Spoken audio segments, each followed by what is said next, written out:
Hello, everyone. Welcome to our live stream. I'm so excited for our first ever live stream with Max.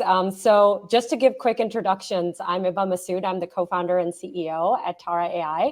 And today I have here with me Max Kanat Alexander. Hi, Max. It's great to see you here. Hi, Eva. It's great to be here. Just to give a quick bio on Max, he is the tech lead for knowledge systems at LinkedIn. He has authored several studies and research around developer productivity. And today we're actually going to be talking all about the developer productivity and happiness framework that he has co-authored at LinkedIn. And so Max, I'm really excited to delve deep into the framework. Why don't we just quickly start with how did the framework come about for, just a quick refresher for the audience here? Sure. So about 4 years ago, my boss, Jared Green, came into LinkedIn and we had a tools organization that was organized in a particular way, and he wanted to reorganize it. And while he did that, there were sort of 3 directors that represented that organization. And he talked to all of them, and they got together and they realized that one of the biggest problems, if not the biggest problem that they had, was really understanding the requirements of the internal developers and what the most important work was that needed to be done at any given time. And so when we reorganized, we actually took one of a whole director level organization and made it an org dedicated to understanding developers. And Jared pointed at me and he said, "You're the tech lead of this organization now." And I said, "Great." And so I wrote up whatever I knew already about data and understanding. And that became sort of the foundational docs that guided everything that we did in the team. And over time, we refined that. And every time we'd sort of make a new major discovery, I would write it up as an internal document. And after a while, we had quite a framework for our internal work. And we started to talk about it with people externally, and they really wanted to have a more accessible and permanent form of it. And so eventually I open sourced all the documents, and those documents are basically a copy of all the internal documents that we had. That's awesome. And it's amazing how like some of our best work really comes from serendipity, right? Yeah, quite. Sometimes things are wild coincidences. Everything for me about how I got into this field is a wild coincidence. Well, Max, so I'm curious as to why, in particular, you decided to label it developer productivity and happiness. So how do you think the two are in some ways inextricably linked or connected? In a work setting, people being happy with their work is almost entirely tied to productivity. There's things that you can do that would make them unhappy even if they were productive, but you have to try real hard. Like the core basis of people feeling satisfied with their work is like, I have made an impact and I can make that impact with relative ease, and it's an impact that's valuable to me, that I think is valuable, right? And but there's for developers in particular, there's another really important point. And it's a little bit hard to explain without getting super philosophical. I'm gonna try to figure out how I can explain it without just like getting like really abstract. But when developers have a problem with code, it manifests almost always as an emotional reaction. And the most reliable way to determine that there's a problem with a development ecosystem or with a development workflow is tapping into that emotion. So when people are happy, that usually indicates, almost universally indicates, and studies have verified this multiple times, that everything is fine. And when people are upset, that's actually often the highest indicator that there is a real problem with productivity that needs to be addressed. That's so fascinating, especially that emotion piece, right? And how it manifests in work. And I've had the pleasure of interviewing just over 100 engineering leaders in the last 3 months. And I feel like that emotion piece is so true. And it's so hard to measure quantitatively, right? Like without just being in a room or being, let's say, in a remote setting, just asking, like, how are you doing? And how are you feeling about this? Yeah, 100%. Um, you know, I think like one of the things that's really interesting about this framework was really the signals and goals component, where you know, creating the right goals. How should engineering leaders think about signals in particular? So, can you talk a little bit about, for our audience, just what did you mean by signals and goals in particular in the framework? And then when engineering leaders are thinking about these signals, how should they develop them? Yeah. So when I would go to teams and they would have trouble with metrics, which is most engineering teams that I encounter in the world today, they have trouble understanding what their success metrics are. Universally, it was because that team had actually didn't know what their goal was as a team. Mm-hmm. Like they hadn't crisply defined their goal in a way that could be measurable. So when we talk about, so really, and that's actually the most important thing you need to do. And it sounds funny because it sounds squishy and not technical. Uh, but I have seen teams go around in circles for years, literally years, trying to come up with metrics because they had no goals and just spending like, hey, a week, let's write down a statement of a goal, let's all agree to it. And then we suddenly like, oh, there's an epiphany. I see how to measure that. Now that we know what we're doing, now I have a metric that makes sense to tell me if I'm accomplishing that goal or not. There's a lot to know about how to define goals. They do have to be specific enough that they could theoretically be measured. Like they don't have to define a measurement. And metrics shouldn't be goals. Like your goal shouldn't be like, our goal is to make revenue go up. That's not a goal. Like not a sufficient goal for an engineering team. It has to be more framed as the impact you intend to create on the world. And when we talk about signals, what those are is they're a useful mental device for bridging between your goal and your metrics. What you want to think about there is, if I were omniscient, if I knew everything in the whole world, what would I measure? Like when I say developer happiness, if I was omniscient, I would just know how happy developers are. And so that's a signal. Um, but a metric is something that you can implement concretely in the real world, that you can write in code or that you can analyze in a spreadsheet. Um, or you can put on a graph, and there's a number you can put on a graph. And I can't get inside everybody's head and convert all of their happiness into a number. Like I do those things I can't do, right? So I Yeah. have to, in order to make that a metric, there has to be like, I ask a survey question and then there's a number associated with that survey question. That's a metric. So the signals help you both bridge the gap and also give you something to talk about to explain why certain things aren't implementable, but are concepts that we are striving for, the desire, the interest, or the thing that we want to know about, that the metric is just a proxy for. All metrics are proxies and all metrics are imperfect. I think it goes back to the fact that, I mean, ultimately data is great, but you need humans who can use the data to make good quality decisions. And I think like that's what I found really fascinating about the signals and goals framework in particular, and part of the is when you folks open sourced it, because I think that that revenue piece that you highlighted, that's I think really insightful, because when you first think of a goal, you almost think of it in like the OKR mechanism, or you're like, okay, you know, what's the percentage that we want our revenue to increase by? Or you might say something like, we need it to go up and to the right and increase by 75% at the very least. And the thing is, it can be so vague. Max, digging into that a little bit more, what's like a really good example of a good goal? Like what comes to your mind when you think of a goal that is clear, that is understandable by everybody, and that translates into outcomes?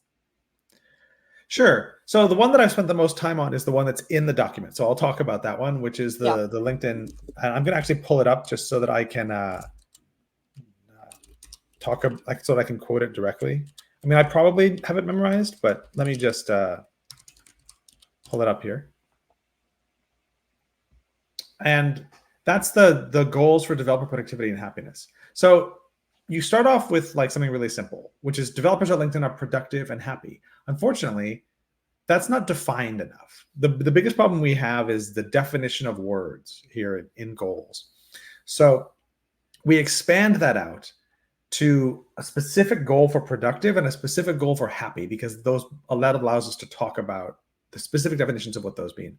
So in this case, I said Developers at LinkedIn for productive, this is developers at LinkedIn are able to efficiently and effectively accomplish their intentions regarding LinkedIn's software systems. And if you look at that, there's a lot in there. There's effectively, efficiently, intentions, and regarding LinkedIn software systems. So that gives us a lot. It gives us specific things we want to measure. It gives us the scope, and it gives us a lens, which is intention. And then happy says developers at LinkedIn are happy with the tools, systems, processes, facilities, and activities involved in software development at LinkedIn. So that gives us a list of things we want to ask about. Like it scopes this thing down into something that like, oh, I can think about how I would go about measuring that now. And usually that's when you know that your goal is refined enough, is once you get to the point where you're like, oh, I could sort of start to brainstorm ways to measure that. Yeah, and it's interesting, like so much of that happiness is really linked with developer experience generally, right? Like actually understanding how do we reduce friction and how do we reduce friction in their tooling, in their overall process. And so I think that was like a really good example of getting clarity around these signals and goals. Moving on to like pains, developer personas, this was like highlighted front and center in the framework. In your mind, for engineering leaders, how should these be defined, and how do you like create that connection between pain and persona? Great question. So we have a system at LinkedIn called Developer Personas, which splits our developers by large workflow categories, because that's what we care about as infrastructure providers, is what that large category of workflows are. So our personas look something like back-end engineers, front-end engineers, well, specifically web engineers, iOS engineers, Android engineers, SREs, ML developers, data scientists, and then a few like custom things, like there's some people on a different engineering system and we have a special persona for them. And the reason that we did this is that before we did this, so this idea, I can't take credit for this idea. This was also an idea from my manager, Jared Green. I implemented it and I designed everything we were going to do around it, but it was his basic idea. Was that when he came in, he observed that we were treating all of LinkedIn developers, which is thousands of people, as though they were all basically one homogeneous workflow. Like for example, at LinkedIn, Java development is very common. And so we were sort of prioritizing Java development, which is fine. It's fine to prioritize it because that's your largest cohort. But then, maybe there's some Python developers, maybe there's some JavaScript developers who don't want to work that same way. But if you don't understand that, if there's no way to separate that out, like let's imagine that there's 2,000 Java developers and 300 web developers. If you just survey everybody and just take the general overall survey data, the voices of the web developers are never going to rise to the top. And it's even worse for mobile developers, where the number is usually very small, but they're often creating the platform that is the most core to your business. And they're often experiencing tremendous pain because they're not being well served. ML developers, as time goes on, are becoming even more critical to businesses and are very much in this place in most companies where their tooling is really, really painful. And so we actually, when we look at survey data, we actually look at it only by persona. We don't take overall snapshots at all for the company. And we then try, and then we actually separately talk about what we're going to do for each persona. And then of course, it's up to the infrastructure owners to decide how they're going to prioritize all that work. But at least they have that lens. They know, oh man, build times are great for everybody, but for like iOS developers, it's really terrible. What can we do about that? And maybe we should let's just take one engineer or two engineers and say, hey, go work on build times for iOS, something like that. Yeah, and I think like even just with something that may seem small in terms of build times, but when you multiply that across the org and across hundreds or thousands of engineers, it becomes really, really significant, even just for, let's say, the iOS portion, right? Because if someone's having to wait 3 hours for the build to complete, I feel like that's so significant. And I think that's one metric that may not come to mind for an edge leader when they're deciding on what metrics matter. Like at least in our research and in our work, we found that like it can have such a drastic impact, right? Because you're just waiting for builds to complete. And usually what engineers end up doing, right, is they're just picking up other work during that time. Like while they're just kind of waiting for it to happen. But it can be like, it's really significant amount of time when it's multiplied.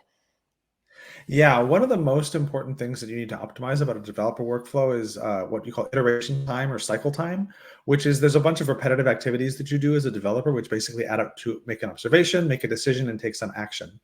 So in the case, like, imagine that if you were typing into your IDE and it took 1 second for every character to appear in your IDE, that wouldn't just slow you down as a developer, it would fundamentally change how you think about coding.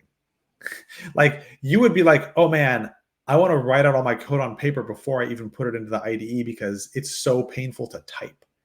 And so you don't just speed people up when you decrease these cycle times, these feedback loops, basically, where I take an action and then I can observe the result of that action and then make another decision and take another action. That's the loop there.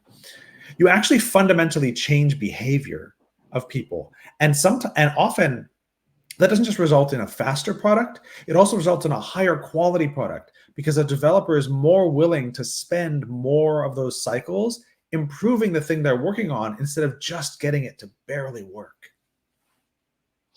And it's it's interesting. Like one metric that I've been a fan of has been PR cycle time. And generally speaking, when you're able to just divide it up into separate components, right, to really understand, okay, how long is it taking from first commit all the way to review, and then how long is it taking us to actually merge the PR? And it's interesting that you allude to this, right, because it's like even just small improvements in each part of the value chain, whether you're looking at PRs, whether you're looking at issue cycle time, whether you're looking at build time, feels like it can have such a huge impact overall. It's almost like I'd compare it to drops in an ocean, right? Like there's almost like a wave of productivity that can happen with just those small drops and those small iterative improvements. Yeah, it can have a remarkable knock-on effect.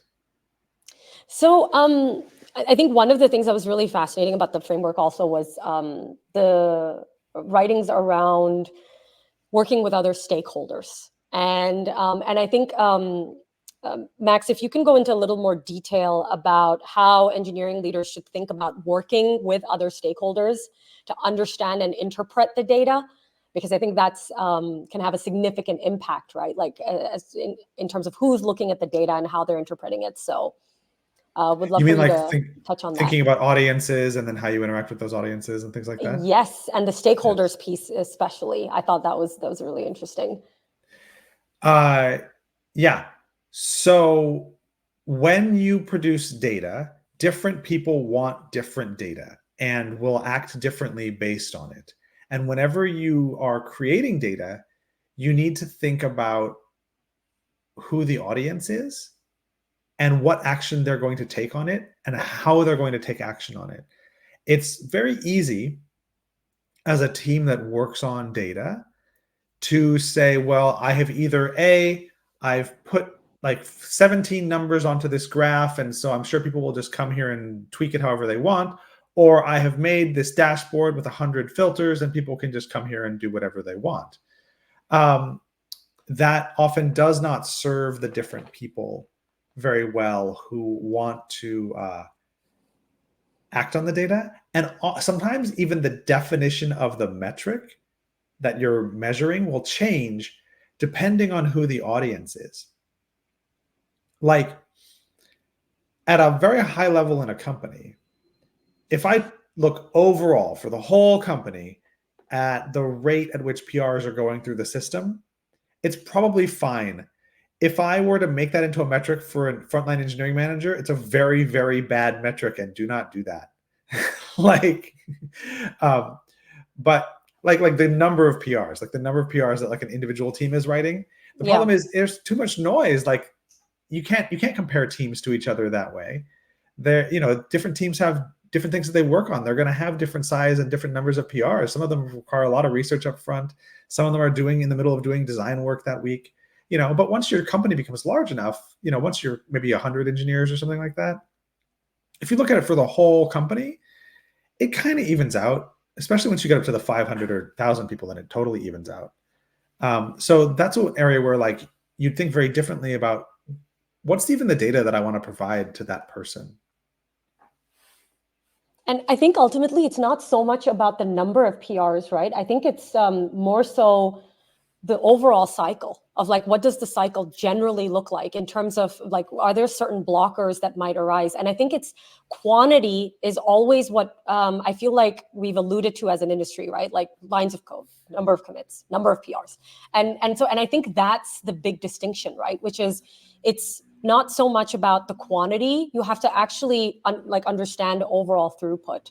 And I think that's like a really interesting thing to allude to, right? Because ultimately for performance reviews, if you're tying the number of PRs that developer has completed, let's say in a month or in a week, that is absolutely not the right way of gauging performance, because they could be, they just generally could not be having that many PRs as a function of their role or their persona, right? Or that's just what they're working on. And so I think that's a point that hits home. And I just wanted to elaborate on that too. Yeah, let me just make it clear. Number of PRs is not a good metric. I am not recommending that anybody use that metric. It is occasionally a useful number when you're doing some analysis for the entire company and you want to compare that number to some other graph and see if there's any correlations or anything that have happened on a very large aggregate all company basis. But as a number that you want to try to put on a graph and set targets around, I would strongly recommend you don't do that. Yeah, it's one of the reasons we steered clear of actually plotting the quantity of PRs, even though we got some requests from customers to do so, and specifically focused on cycle time, in terms of like the actual parts of the PR process. So it's interesting you mentioned that. And let's talk about metrics design. So you alluded to that a little bit, Max, around slicing and dicing, right? So slicing by team. How should team owners and team leads generally think about like their slice of the metrics versus the organization? Oh, such a good question. So the way that I think about this is that there's different levels of metrics for different levels of the org chart. When you are a frontline team, you have a lot of detailed data that you want to have. Like, let's say that you own let's say you own a web framework, right? Like you're an infrastructure team that owns a web framework. You might want to have a metric that like, hey, we have like a synthetic benchmark and it tries to start up the web framework and see how fast it starts in an empty server, or we want to see how fast it can do the edit refresh cycle, like where you make a change and then it clicks and then you get the refresh. And we might want to measure the exact speed of a bunch of different components and how fast they render and how much they contribute to page latency and stuff like that in some sort of artificial environment. And for a very, very frontline team, those are all useful and interesting metrics. Like when I'm an engineer and I need to do day-to-day work and I want to know, did this PR that I just wrote regress something? That's really useful for me to know. But if I were to bump up like this web component got slower or faster to like a VP of engineering, they'd be like, I don't care. Why did you show me that? It means nothing to me. I don't even understand what this metric means, right? But if you say, for a VP of engineering, if you say something like, here's the end-to-end flow time for certain aspects of web development, that's something that they might be really interested in. And if you think about it, those lower level metrics actually feed into that. They actually contribute to that higher level metric. And really that reflects that there's actually higher level goals and lower level goals in the org chart. And they feed into each other, right? So all goals should actually feed up into each other hierarchically. But this point about what metric, and often people get stuck on, I really want to have like one metric, and I want the VP to use the one metric, and I want the director to use that same metric, and I want the frontline manager to use that same metric. And look, that's fine. Like everybody can look at the VP's metric and pay attention to it and care about it. But if you want action, that people need their own metrics for their own areas. And this is why it's so important to be able to understand how to design metrics, because every engineering team needs to define their own. So, and every engineering team needs to define their own metrics. Then let's talk about metric silos. So, how do you prevent getting short-sighted by metrics, right? If you've defined the ones that are most important to you, because I think like one thing that could happen is you could have a blinders on mentality by team. So, curious to hear your take on that. There's two things you can do about that.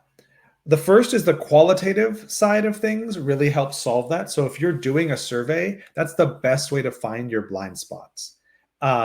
When you can, the nice thing about the qualitative data, the survey data, is you don't have to be that specific about it. If you just ask people, what's currently the most frustrating barrier to your productivity, and let them type in a bunch of text, you will discover, oh, we didn't know that we had to measure the time that it takes to get approval to be added to the ACL.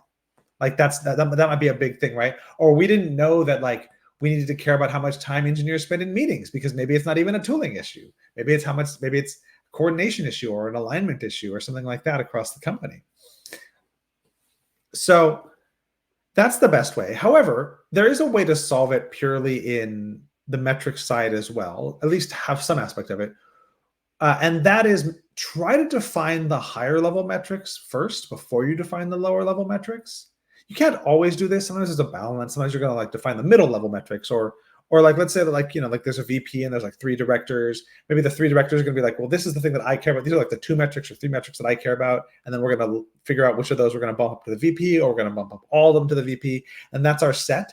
But it's nice to have that like holistic view of these are the top level things. And the higher you go in the organization, the more the top level things will look like the outcomes desired as opposed to the inputs to those outcomes. Like all the things I was talking, like the output desired for, like a web developer might be the whole end-to-end time from like when I first start, like when I say I want to start doing web development to when I have a working thing that I can do web development in. That might be an important thing at a higher level for web developers. But then actually, we might even just roll it up across all personas and say, what's the time between when I intend to have a development environment and when I have a development environment? And we're going to actually combine it between all the development environments. There's nuances there, because if you combine or aggregate too many things into one metric, it becomes incomprehensible. So you have to make sure that the things if you're going to aggregate, that the things are similar enough and that you have dimensional breakdowns for when people want to go into it. They want to have to know the specifics. But then if you know that like, hey, the thing we're caring about right now at the company is we're caring about, the end-to-end time from when a person builds something to when they can start editing in their IDE. And maybe that's the thing we've decided to focus on because of the survey. And then that's your top level metric. And then below that, the individual teams that contribute to that, they can have their own individual metrics that say, here's the thing that I have that contributes to that. One thing we get questions about from eng leaders a ton is how do you improve responsiveness on these surveys? So I'm curious to get your take. Like I usually have a recommendation in terms of how to administer the surveys, because I think like actually the way you send them makes a difference. But I'm curious, in your experience, like what have you seen? Like how do you get high response rates?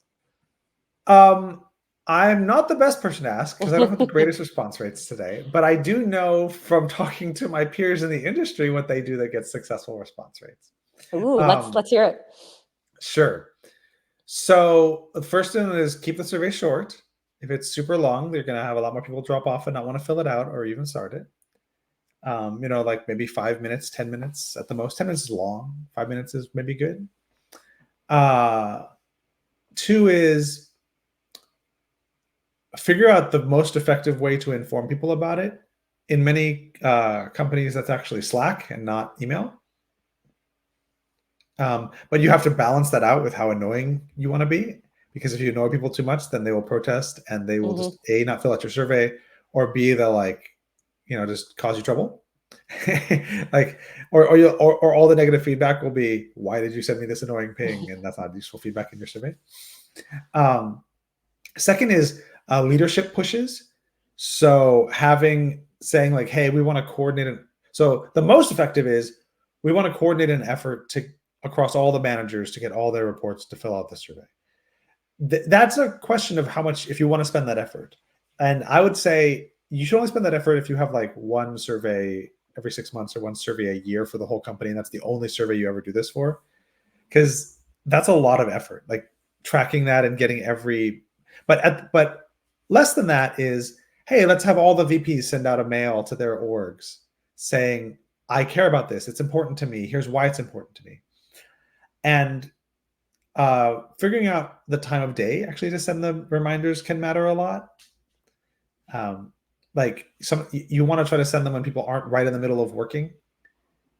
When, maybe when they're gonna, like, at times when they might be more likely to be doing more organizational or administrative tasks, like reading their emails and things like that. And finally, having some way to close the loop with developers and let them know, here's what we heard, and ideally, here's what got done as a result of what you told us. And that's the most effective way, because once they know that there is a feedback cycle and they're being heard, they're just going to be more inclined to fill it out. And I think your point towards sending it where they're already collaborating, which could be Slack or Microsoft Teams or wherever the developers are huddling already. It feels like it's just a much more natural way, especially if they're already receiving, let's say, notifications on PRs or reviews or other things. Then it's just a more natural way of just being able to fill it out. And your point on keeping it short, it's fascinating. Like survey response rates drop drastically if the survey takes longer than 10 to 15 minutes to fill out. So it's really fascinating how, like, there's so much, there's actually a lot of research around this. And I think, like, ultimately you want it to be easy to fill out, understand. But then I think the feedback cycle piece that you mentioned is also really important, because as long as you're feeling heard, then you're just more likely to do the action, right? Sure, or at least you're less likely to stop doing the action. Let's talk about incentives. So, one of the things that happens from a measurement and metrics perspective, right? Like, whether from, like, the perspective, like, lagging indicators, leading indicators, right? It's that there can be situations where you're not creating the right incentives when measuring. So one example of this, right, is like, let's say you're looking at how many bugs were squashed in a sprint versus the actual impact of the work. So talk to me about, like, the differentiation between these two types of metrics, and how can engineering leaders create the right incentives? So the clearest rule here is you never want to measure that work is being done, and you only want to measure the impact or outcome of that work. If you think about a carpenter, you don't want to measure how many pulls of the saw the carpenter makes. You want to measure the quality and quantity of the finished product.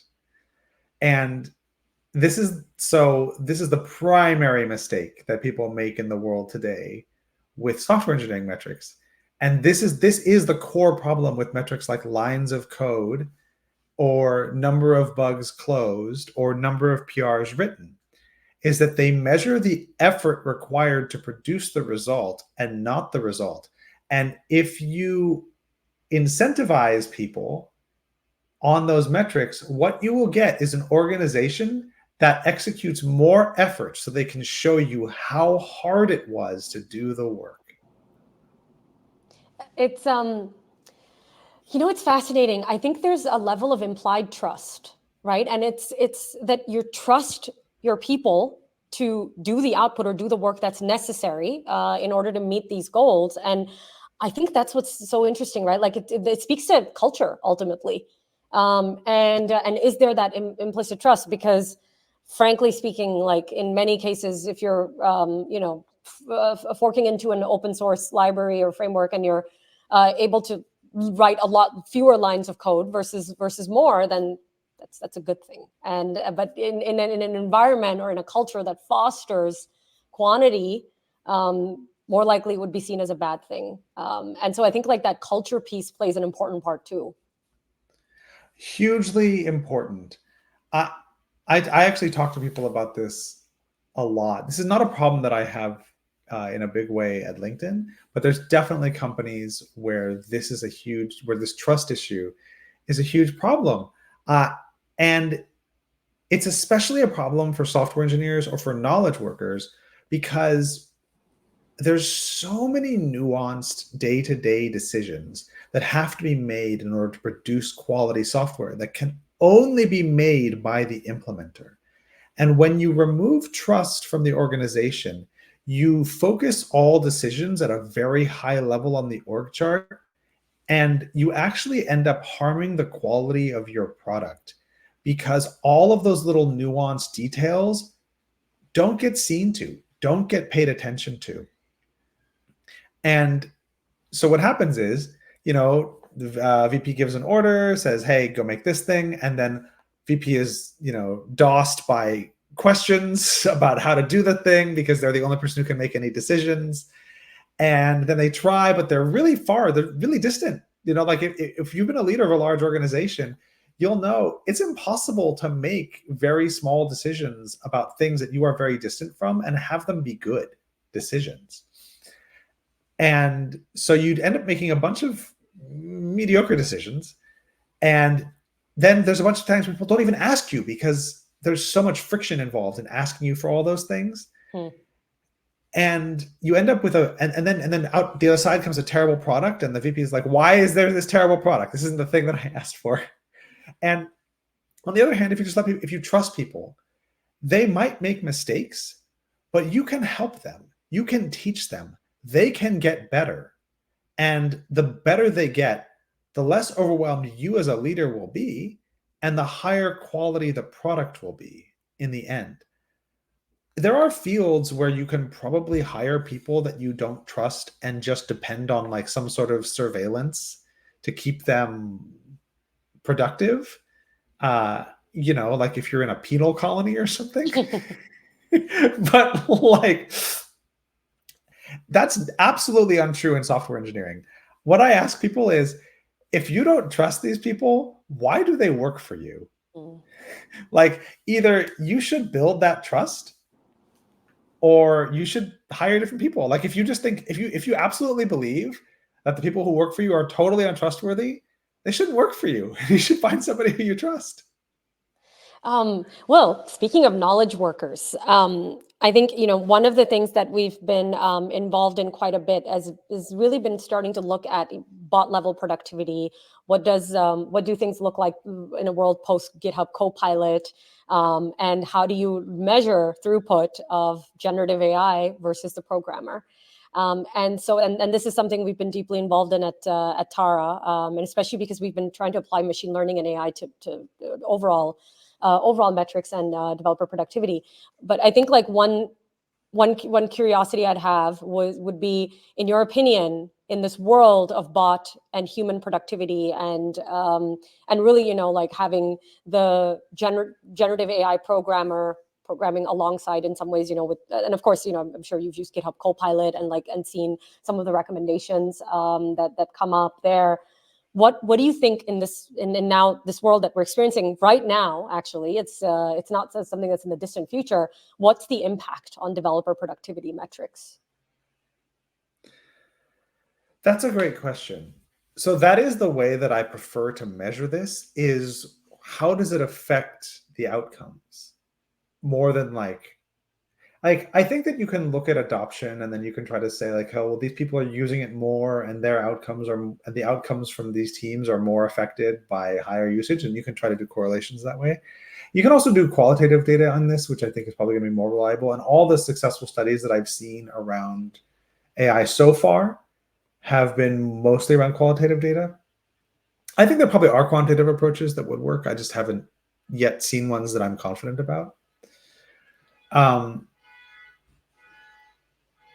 But what we care about ultimately is the result. I know that we're engineers and we love the how. Like, I love the how. It's my happy place, sitting there and coding and figuring out exactly how I'm going to solve that problem and the specific details of that implementation. That's fun.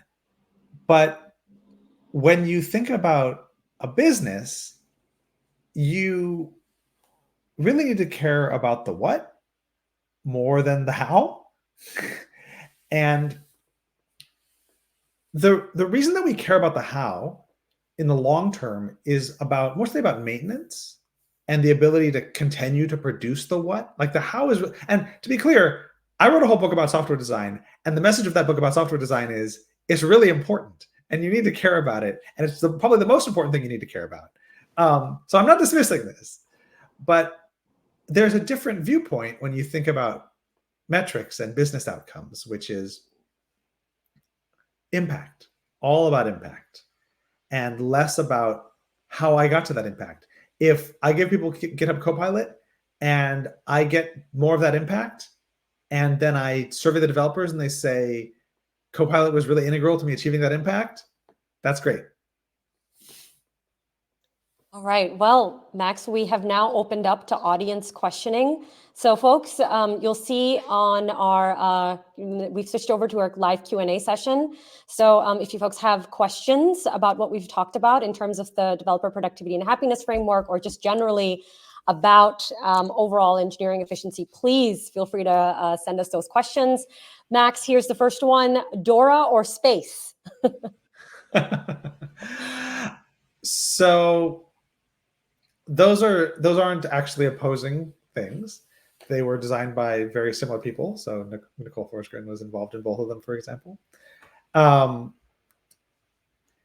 And so I use neither of those frameworks personally.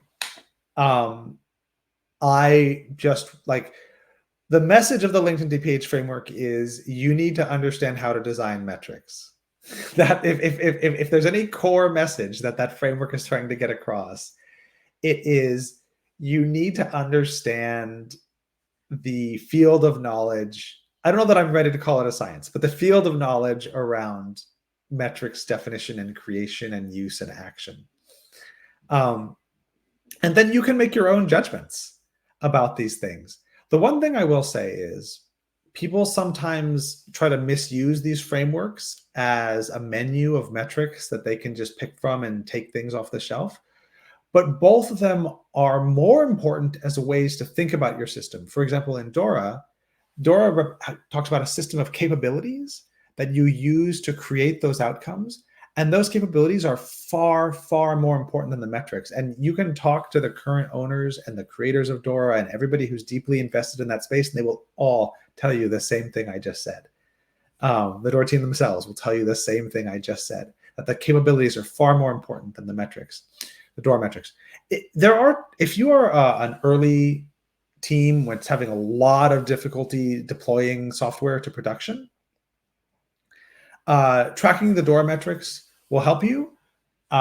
Putting together a pipeline for them, I don't know, maybe just ask people, just say like, how often do you deploy to production, and get their sense of it, or make a spreadsheet that like looks at the last 10 days of last month of deployments and see how many of them there were, things like that. But then dive into it and figure out what the capabilities are. Like, what are the things that you need to change in the organization to actually accomplish those goals?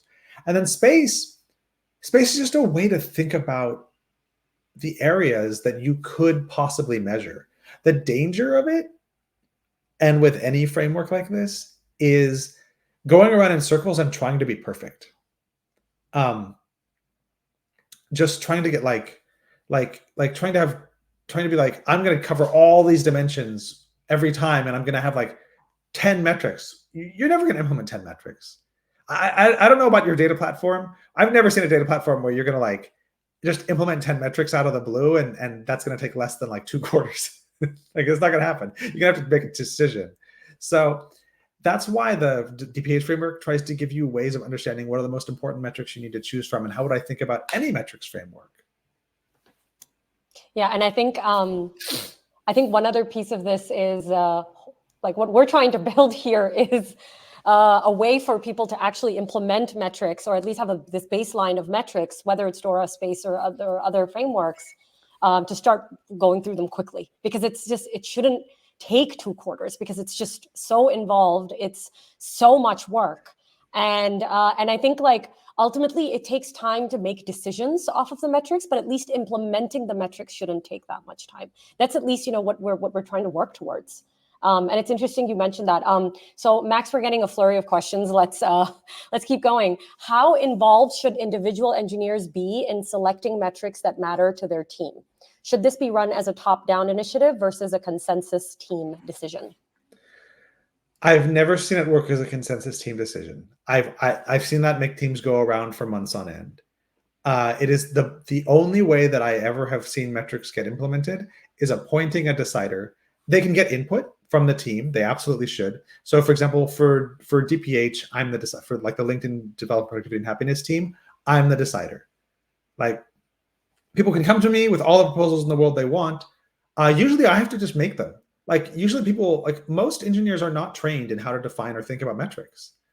So I actually just end up writing a lot of the definitions. I do share them. I get feedback. You know, I'm not just standing up there like being a dictator. Like, I do try to make sure that like everything I've said makes sense. But at the end of the day, I have to be the person responsible for making the decision. Like, the buck stops with me. And unless you appoint that person, you never get metrics. Yeah, and I think I completely agree with that notion. It's very difficult. It would be excruciatingly difficult to come up with metrics where the team has complete consensus around. And I think like it's really I don't want to say trial by fire, but it's more like feedback cycles, right? Where you're trying to see what the reactions are from ICs in terms of like the specific metrics that that you know we're tracking or we're looking at. And I think like that's another one of the reasons why eventually.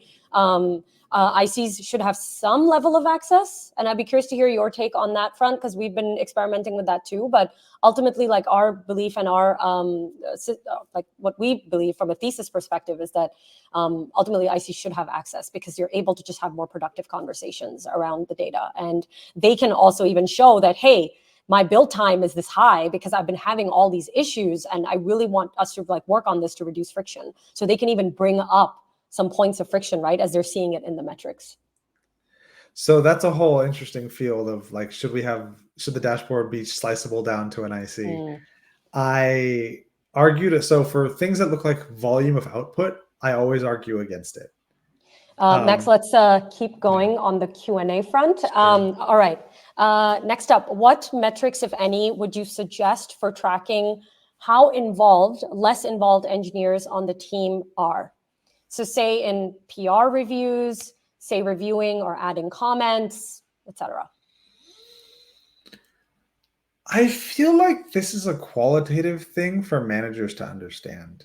I don't feel like my sense of this is that this is not a metrics thing. I do think that it's worth understanding code review distribution sometimes, because if it gets too, like if one person has a huge load and other people have small loads, then you want to understand how you can distribute that better. And I think that as a manager is a helpful insight to have. But it's only like a piece of the insight. You need to look at what those reviews are to actually understand whether or not that distribution is appropriate. So it's a little dangerous to rely just on a number and then be like, hey, I want you to be more involved because I want you to make this number go up, because that creates a bad incentive for them to move the number in a way that might not actually lead to improving your outcomes. But I think so. Review distribution is the only one that I've ever seen work in some useful way. That's that off the top of my head. That's the only one that I can think of. There might be others, but that's what I would think of. But not as like a count of like, here's how many reviews you did. More of like a what's the percentage of how reviews are being handled by the team. And that wraps it up, folks. That's all the time we have for questions today. Max, thank you. I feel like we really got to delve deep into the framework. We even had time to address parts of the framework and talk through what engineering leaders should look for, could act upon. I thought it was a really insightful session, and I'm really glad we got to spend the time together today. Thanks, Eva. I loved this. Thank you, Max, and thank you, folks, for listening in. I think it's been incredibly productive, and we're still getting questions, but unfortunately, this is really all the time that we have today.